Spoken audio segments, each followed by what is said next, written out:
them in a strong position then to learn how to read later on because they've heard the words over and over again.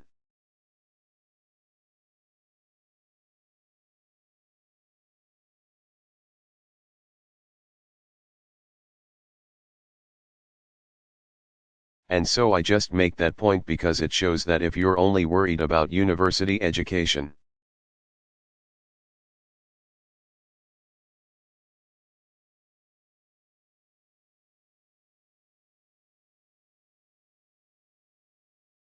'But you're not worrying about what happens to children when they're 3.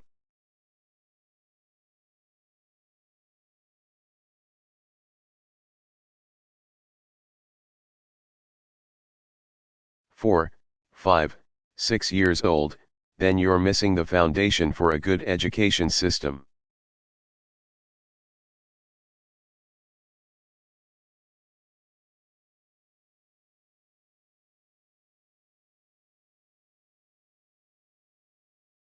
And this is true in the United States, as well.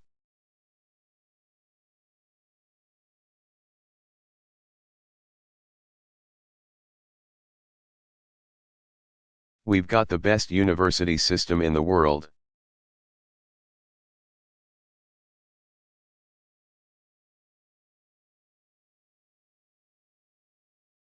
Obviously I'm biased because I'm the President of the United States.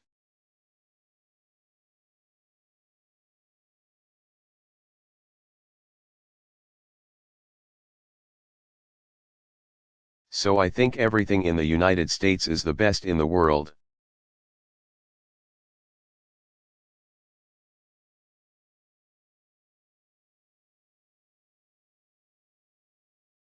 But I think anybody objectively would say that we have a system.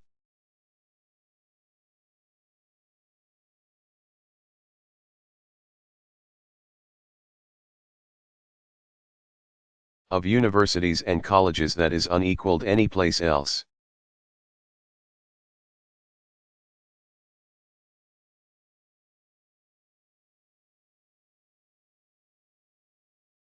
But we still have problems.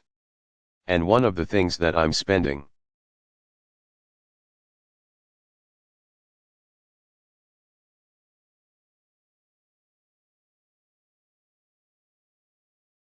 a lot of time on reform is the elementary, secondary school levels.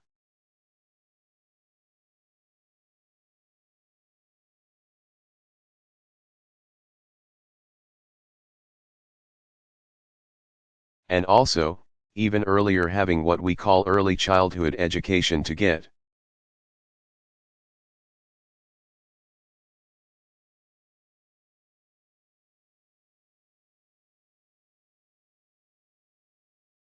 Children off to a good start so that by the time they go to school,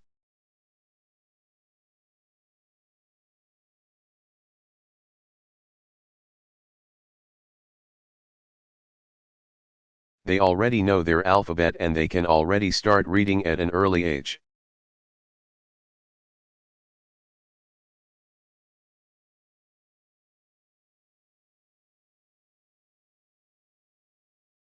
And I hope that that ends up being a basic emphasis here in Myanmar.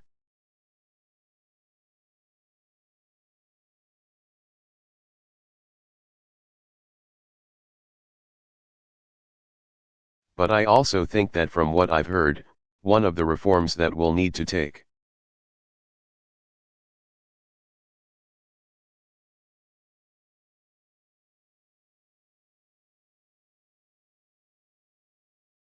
place in universities here is to make sure that in all the departments there is the ability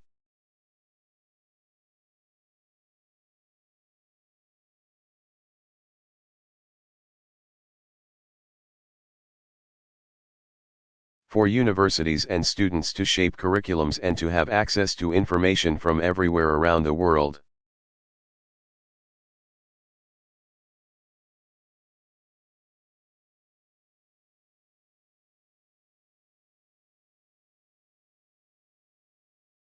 And that it's not just a narrow process of indoctrination.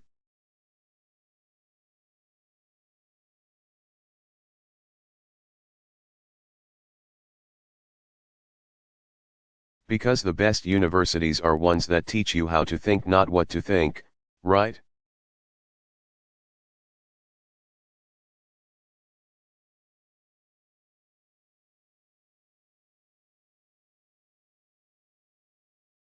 A good education is not just knowing facts, although you need to know facts.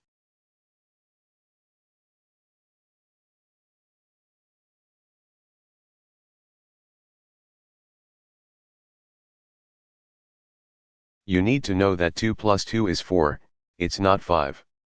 That's an important fact. But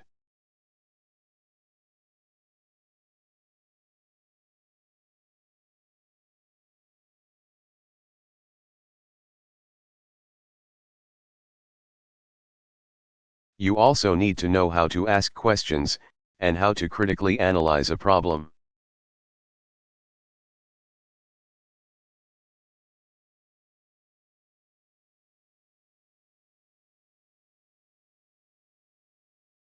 And how to be able to distinguish between fact and opinion, and how to compare two different ideas.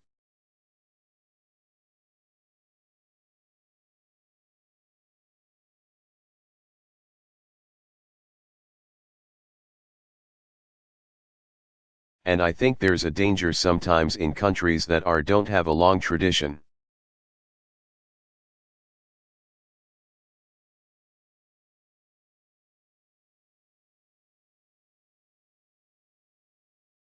Of higher education to try to narrow the learning process, as opposed to open it up.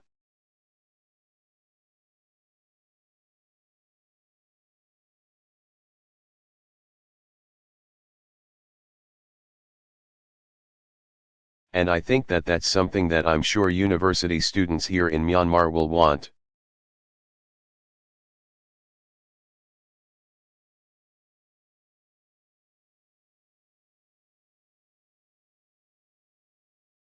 To express during the course of this transition period and the reforms that are taking place.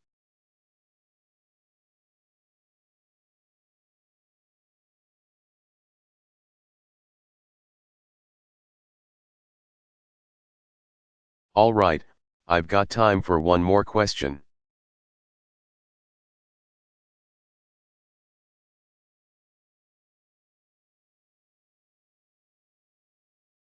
Wait, wait, wait. No point in yelling. First of all,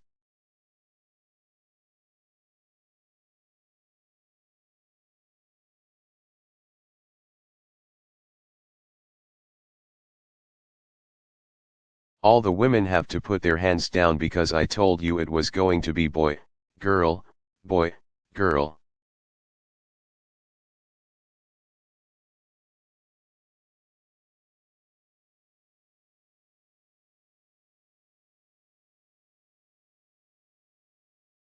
And the second thing is, how many students are there from countries other than Myanmar who are here?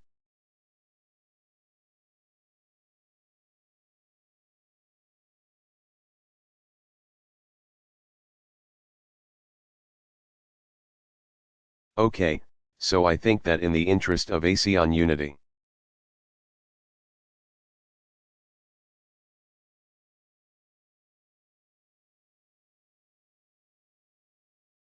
and because this is a young Southeast Asian leaders forum, I've got to ask.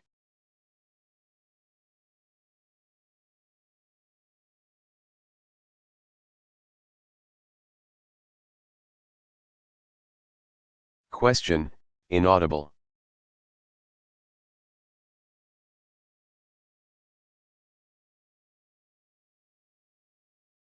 President Obama, no, no, no, first of all.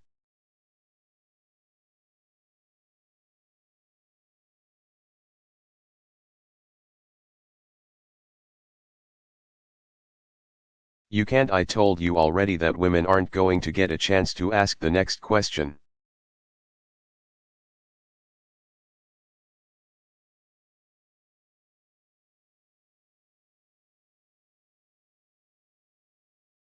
Where are you from?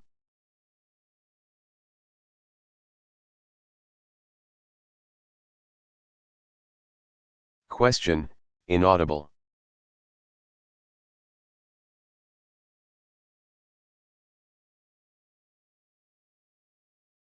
President Obama, well, you're still in Burma.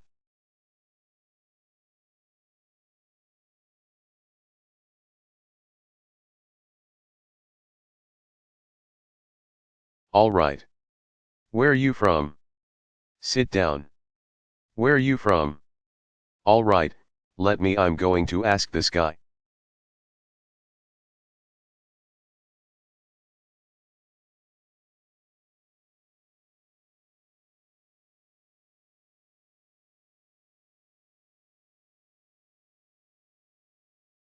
Guy from the Philippines right here. Come on.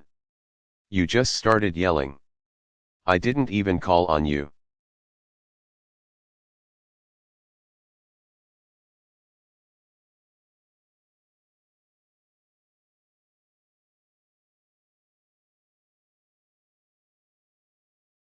Question, good afternoon, Mr.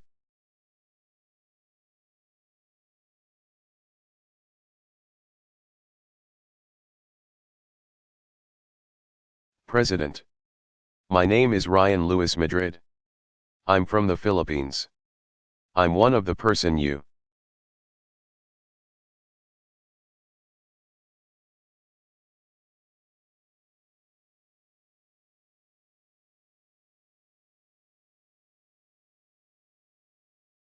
President Obama, I was just talking about you.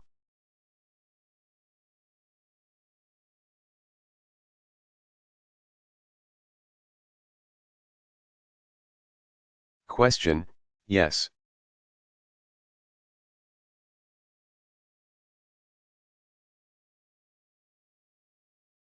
And, yes, it gave me a little tear in my eyes.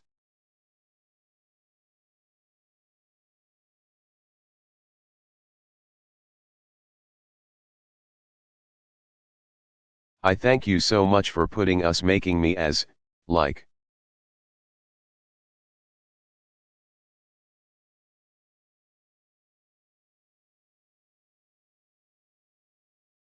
One of the models maybe for what youth can do for change.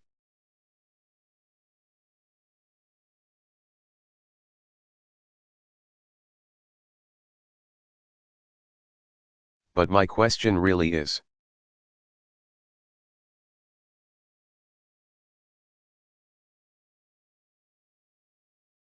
I just learned recently that the US and ASEAN will be making a climate change statement.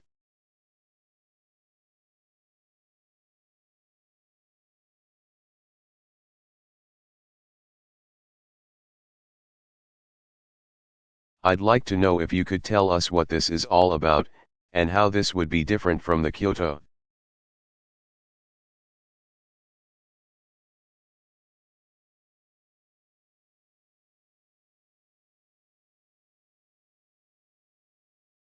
Protocol and other climate change efforts in making real efforts towards curbing climate change. Thank you.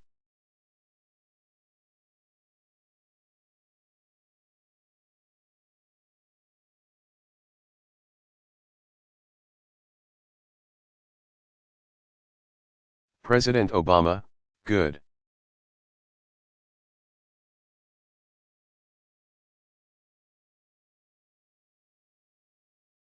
So first of all, let's just establish the science and the facts. The planet is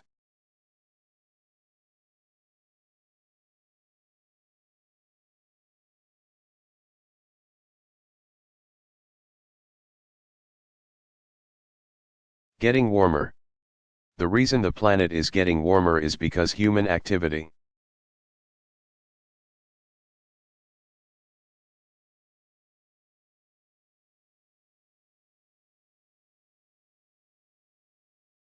Is releasing greenhouse gases that is trapping heat and increasing temperatures.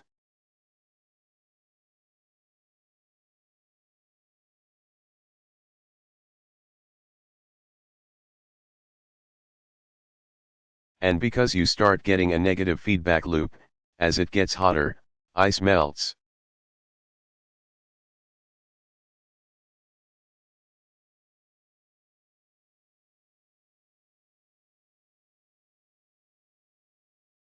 The permafrost in places like Siberia start releasing methane gases.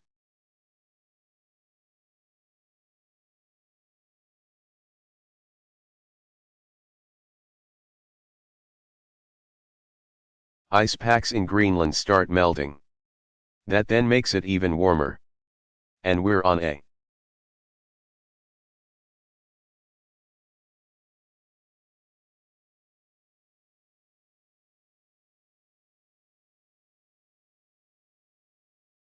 trajectory in which the temperatures could rise so high that it would have catastrophic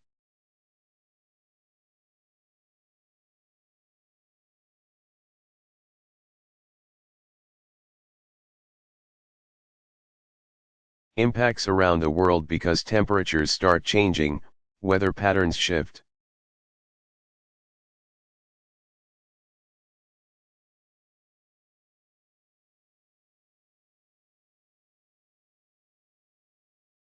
Traditional monsoon seasons might completely reverse themselves.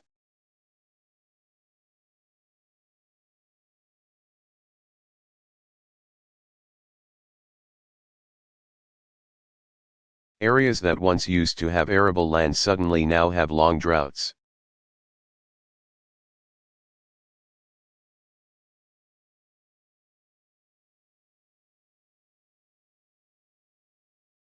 Areas that used to be temperate suddenly get floods.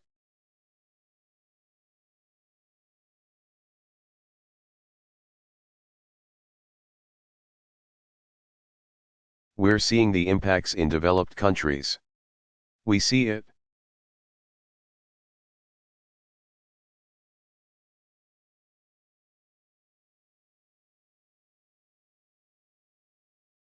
In my own country. And we're seeing impacts in poor countries.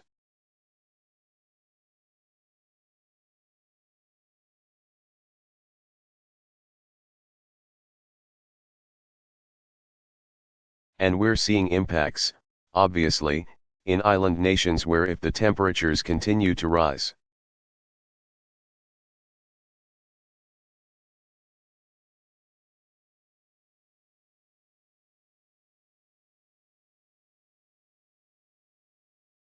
we'll end up with oceans that are 2 feet or 3 feet higher, and it could swallow up entire countries.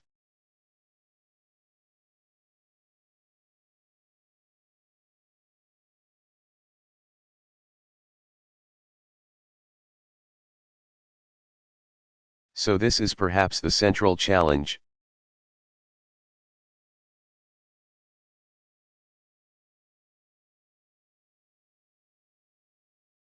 The most important challenge facing humanity in the 21st century, is getting control of this.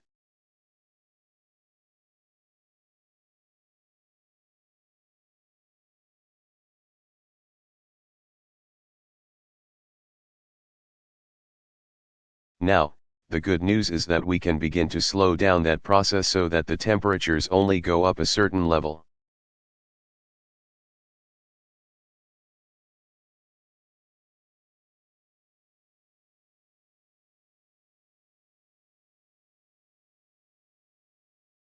And although we'll have to make some adaptations, it doesn't become catastrophic.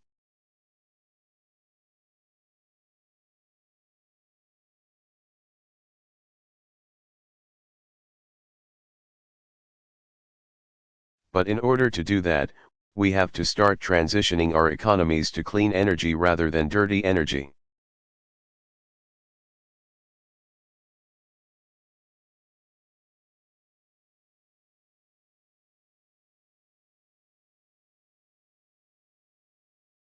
It means that we have to start developing wind power and solar power.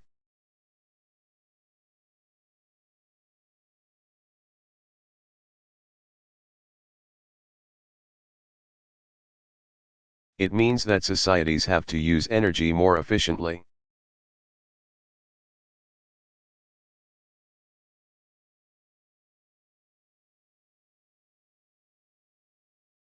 It means that we have to find ways to use safe nuclear power because that doesn't.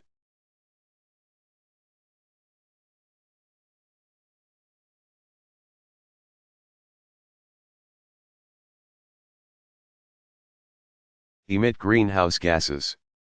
So there's no single answer. There's a group of answers to the problem.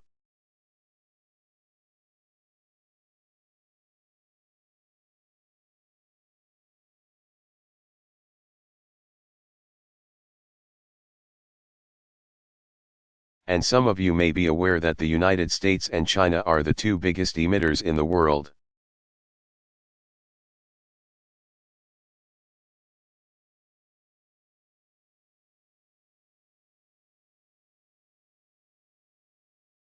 The United States had been the biggest emitter, China overtook us.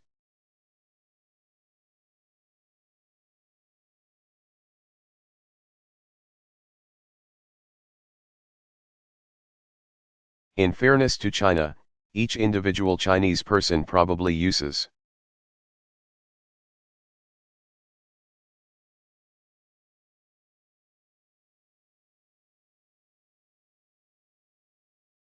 less energy and emits less greenhouse gases than an individual American.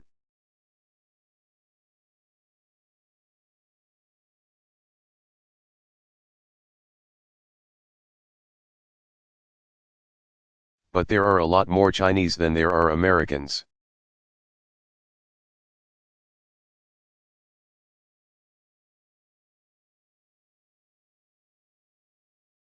And if, as China continues to develop,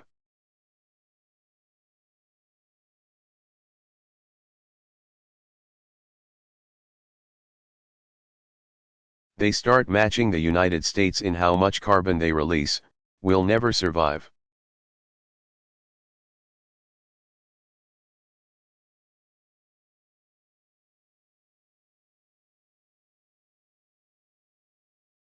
None of us. Same is true with India just because of the size of its population.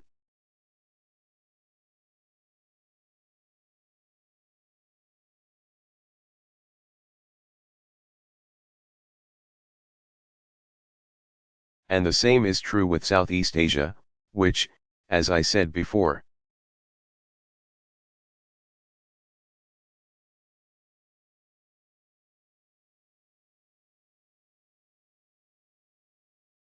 contains 1 out of every 10 people in the world.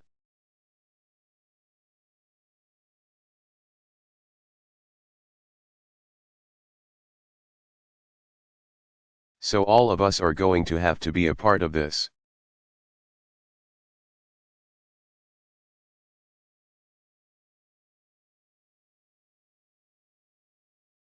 And the United States and China, in a meeting with President Xi, we announced that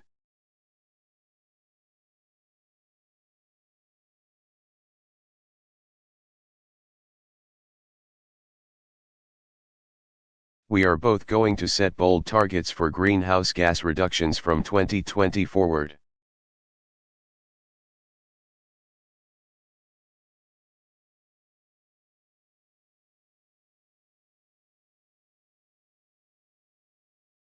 What we're encouraging ASEAN to do, individual ASEAN countries,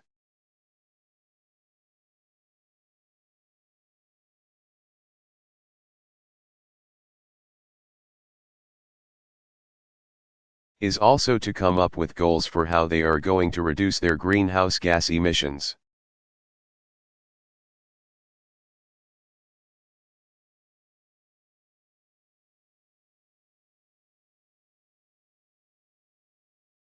And if all countries around the world put forward ambitious goals at a Paris conference that we're going to be having in 2015,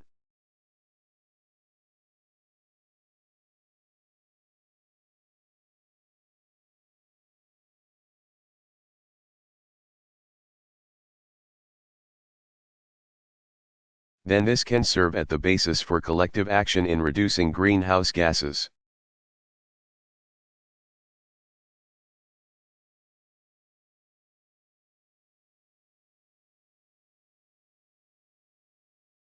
But although we know what we need to do,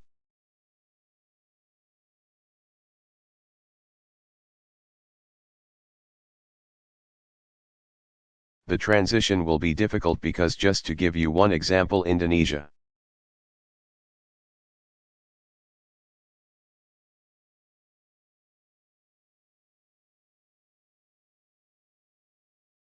Audience member, yeah.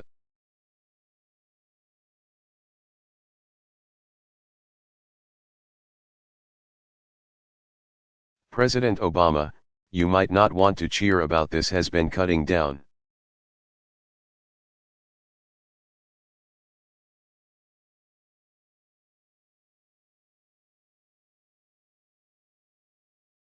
Its forests at a very high rate in order to accommodate the palm oil industry.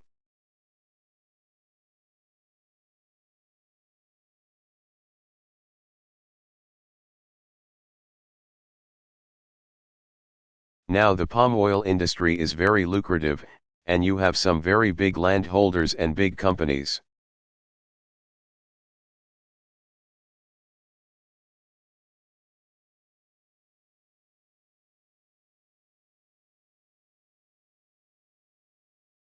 Who are making a lot of money from the palm oil industry. And they create some jobs. But when you just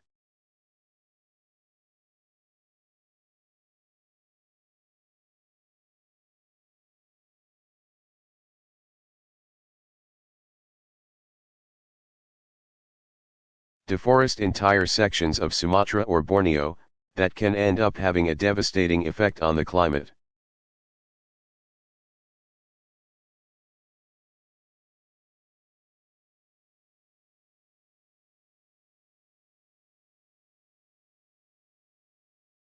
There are countries in ASEAN that subsidize energy.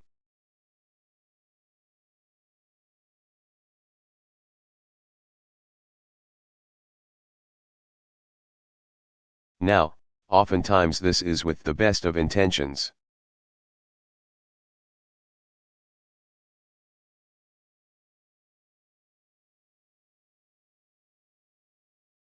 The idea would be we want to make gasoline cheaper or electricity cheaper so that poor people can afford it.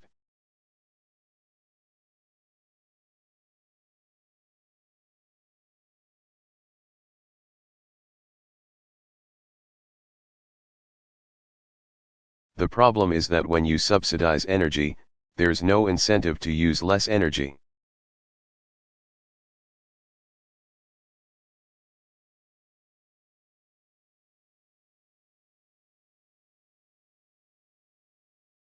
So typically when you have a lot of fuel subsidies,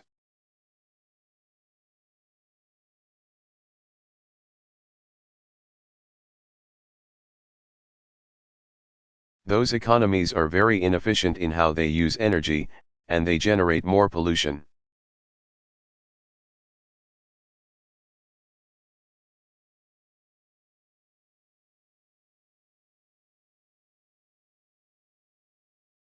The countries that are most efficient in energy use.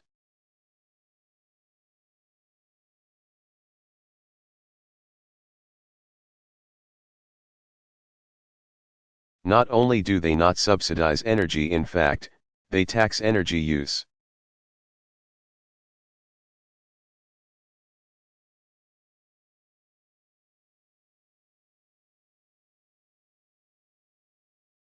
So you look like in a country like Norway, which produces a lot of oil, but gasoline there is still $6 or $7 a gallon.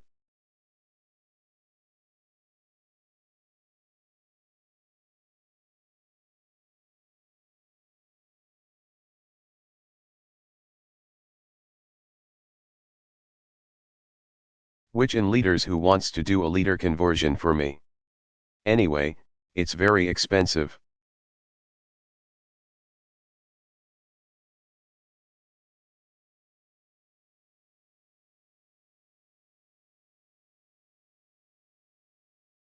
So part of what we hope each country in ASEAN commits to is to take the steps that will be required.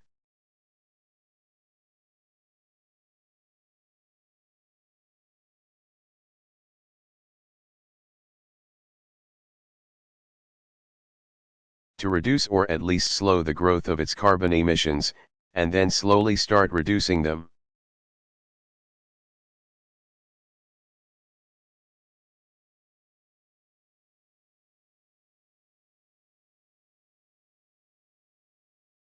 And it doesn't have to be overnight, but the transition has to begin.